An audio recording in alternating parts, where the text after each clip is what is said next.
tout le monde, alors aujourd'hui on se retrouve pour une nouvelle vidéo et comme vous avez pu remarquer, je ne suis absolument pas dans mon décor habituel, je ne suis pas, même pas en haut en fait, je suis en bas.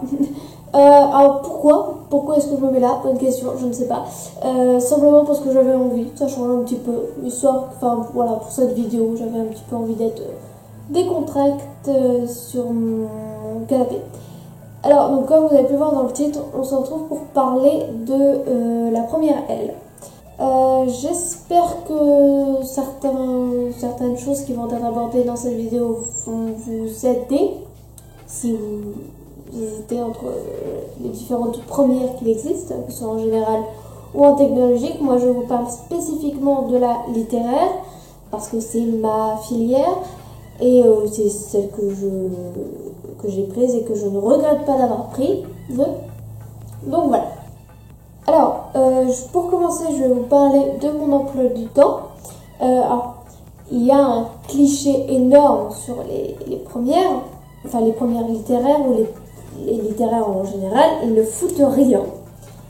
Alors, je ne vais pas accentuer ce cliché, mais je suis quand même obligée d'en parler puisque à certains moments et à beaucoup de moments dans mon année, il y a eu beaucoup de profs absents quand même. Après, je ne connais pas les raisons, sauf certaines raisons parce qu'ils faisaient passer les oraux blancs d'anglais, d'espagnol, donc voilà, je n'avais pas cours à ce moment-là. Et d'autres profs qui n'étaient pas là pour raison X ou Y, mais voilà.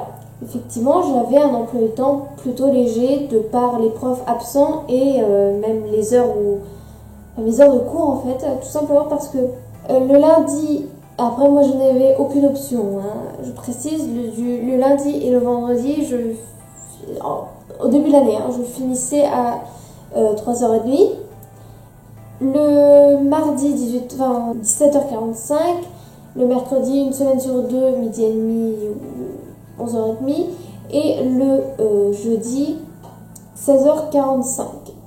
Maintenant, on n'a plus les TPE qui étaient le mardi soir ou mardi fin d'après-midi. Donc j'ai 2 heures en moins, ce qui fait que je finis maintenant le mardi à 15h35.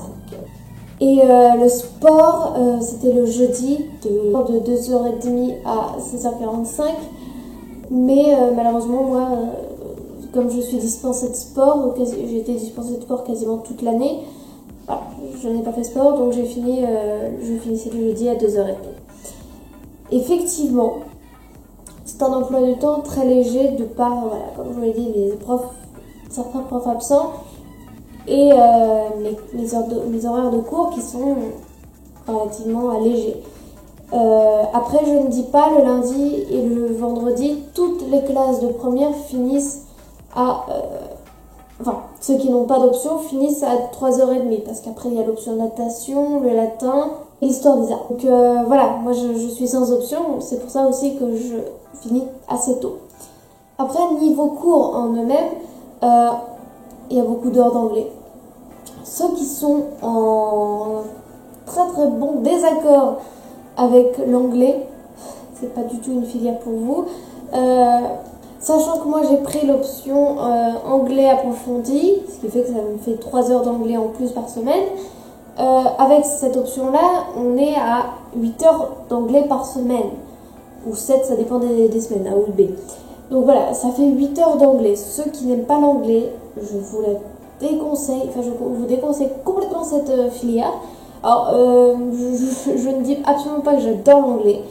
Je peux pas dire que je le déteste non plus, mais voilà, c'est pas non plus une matière que j'adore. Je m'y suis faite.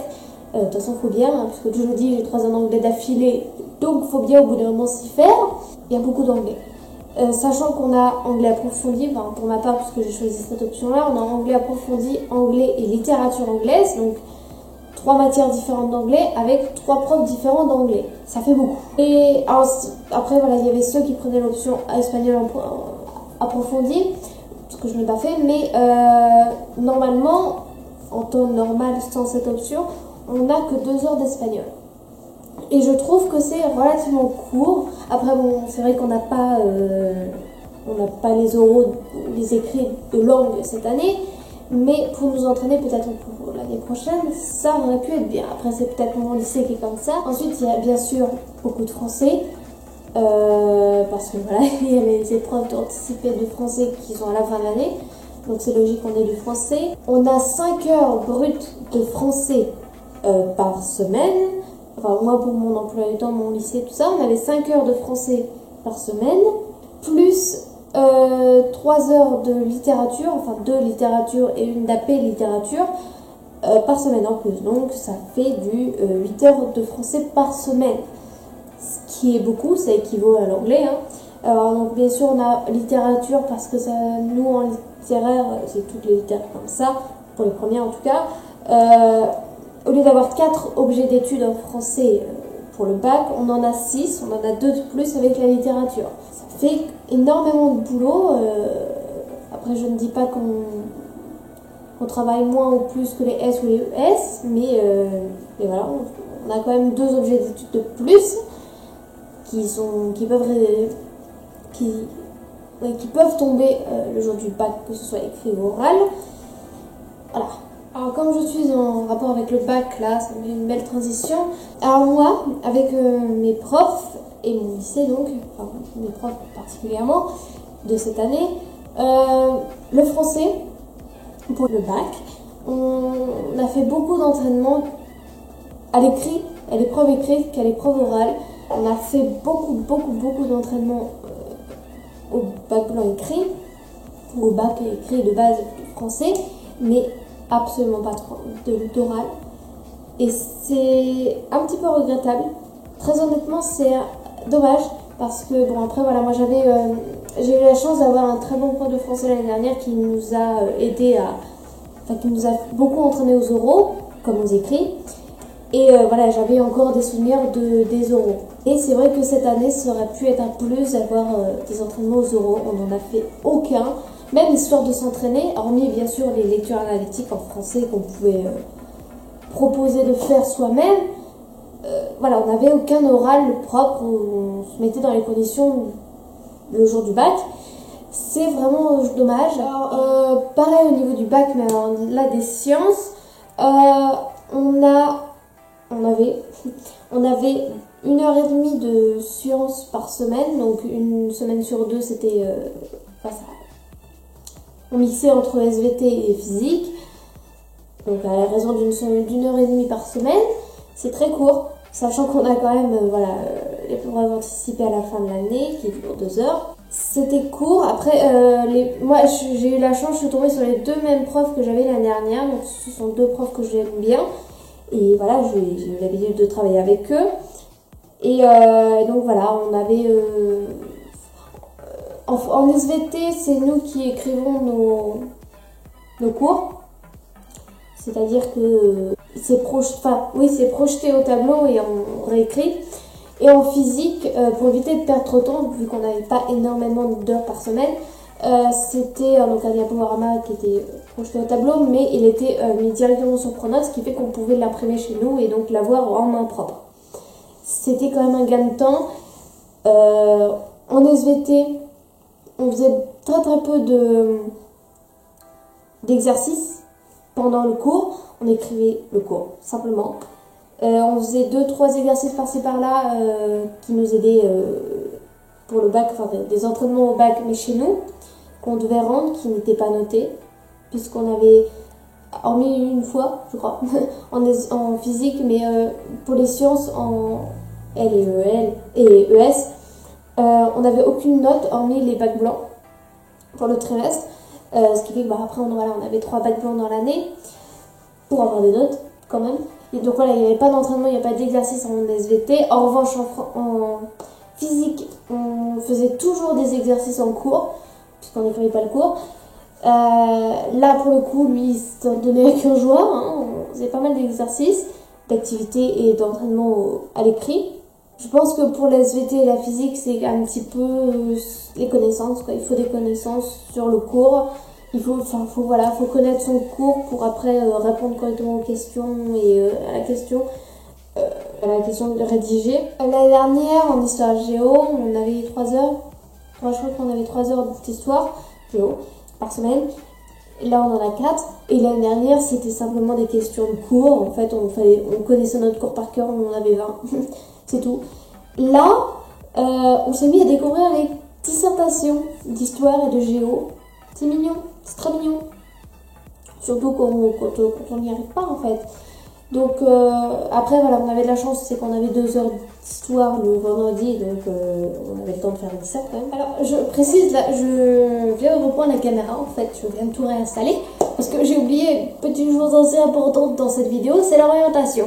Donc si je ne suis plus du tout à la même place, si la luminosité a changé, si tout a changé, m'en excuse. Donc pour l'orientation, alors je vous en avais parlé donc dans ma vidéo sur la seconde l'année dernière, je savais dès le mi-troisième à peu près dans quelle filière je voulais aller. Après, sur ceux qui ne savent pas, vaudrait mieux quand même essayer de vous y pencher un petit peu plus, ne serait-ce que pour savoir quelles sont les matières que vous adorez, enfin, en tout cas vous êtes bien, voilà, vous êtes bien, et donc dans celles que vous n'aimez absolument pas. En l'occurrence pour moi, les maths et les sciences. Et l'anglais un petit peu, mais bon, de toute façon j'étais un petit peu foutue, mais bon, voilà, donc moi voilà. Ouais, je savais automatiquement je voulais aller en L parce que de 1, je voulais continuer le français parce que la troisième et la seconde, mon Dieu, m'a fait découvrir le français, mais d'un français que j'apprécie maintenant, ce qui n'était pas le cas avant. Hein. Et donc voilà, ça m'a permis de savoir réellement dans quelle filière je voulais aller, pensant avoir un peu plus de français que d'anglais, mais bon, c'est pas grave, je me suis quand même démerdée. Et voilà, je savais automatiquement que je voulais aller dans le français. Et voilà, dans ce genre de matière, l'éco j'aurais pu. Alors très honnêtement, les profs étaient avec moi et pensaient que je pouvais aller en éco et voilà, j'avais les moyens pour en seconde, mais non, très honnêtement, les maths j'aurais jamais pu. Les maths, l'éco j'aurais jamais pu. Donc voilà, j'ai préféré directement me tourner en L et puis voilà, L sans vous en doutez, c'était absolument pas une filière pour moi. Je vous conseille de plus vous y pencher et d'y réfléchir un peu plus pour vraiment savoir quelle est la filière qui vous plaît le plus entre les générales et les technologiques, voire les professionnels. C'est préférable. Dès la troisième, voire même avant, enfin en tout cas, il vaut mieux y réfléchir pendant la troisième puisque c'est là où vous devez faire vos choix d'orientation. Voilà. Ensuite, moi, je passe au lycée. Voilà, seconde, je savais automatiquement que je voulais aller en L, c'est pareil. Maintenant, depuis un an, un an et demi, je sais ce que je veux faire. J'ai un choix. J'avais 2 choix. Le troisième, c'était journaliste. Voilà, ça me plaisait bien. Maintenant, depuis ma seconde, vous connaissez ma sympathie avec mon prof de français l'année dernière. C'est un prof génial que je ne regrette pas d'avoir connu et qui m'a enseigné tellement de choses qui sont importantes et qui vont m'aider parce que je souhaite devenir prof de français. Voilà. C'est peut-être pas un métier de rêve, ce n'est peut-être pas un métier qui rémunère correctement. Mais c'est un métier qui, moi, me plaît, tout simplement parce que on enseigne quelque chose aux élèves, en tout cas à des enfants, des ados, quelque chose qui leur serviront plus tard, en l'occurrence moi le français, c'est important. Pour ceux qui se disent le français on n'en a rien à foutre, le bac de français on s'en fout, non. Parce que savoir correctement parler, avoir une bonne éloquence, savoir correctement écrire, avec une langue intelligible, c'est important. De ne pas faire faute d'orthographe à chaque phrase, c'est important.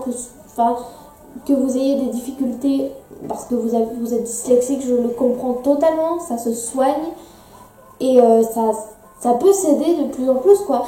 Et moi, voilà, je veux vraiment que les élèves puissent s'épanouir en français, s'épanouir, c'est un grand mot, mais en tout cas, apprécier le français, peut-être pas au point de devenir prof comme moi, mais l'apprécier et se dire, ouais, c'est bien pour bien parler, bien écrire. Voilà, donc après, en littéraire, voilà, il y en a beaucoup qui disent que L, c'est bouché. Non. Il n'y a pas de débouché, non. c'est faux. Voilà, on peut aller en journaliste comme moi je voulais aller, on peut aller dans l'enseignement comme je veux maintenant. On peut aller dans... on peut bien sûr dévier, hein. Il existe des personnes qui dévient complètement, qui font littéraire et qui après passent dans la médecine et tout ça. C'est possible, c'est complètement possible. Après, ça dépend des études que vous souhaitez faire par la suite, mais c'est possible. Vous pouvez aller en communication, je pense. Après, voilà, je ne me suis pas tellement renseignée, mais dans les métiers d'édition, pareil. Dans les métiers de droit, c'est possible.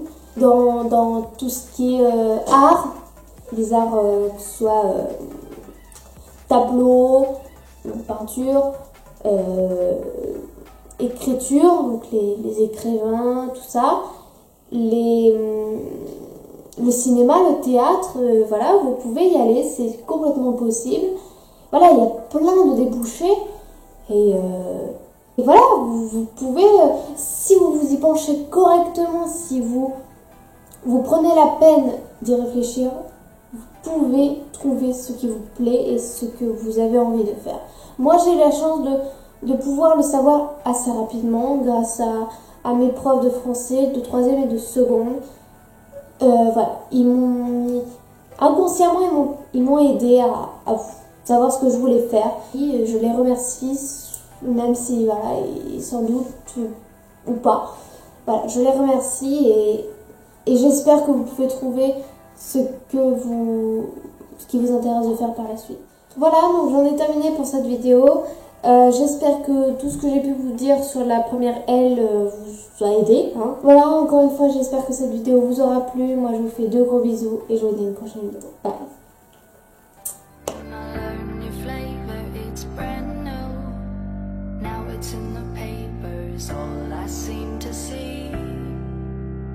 Must be something under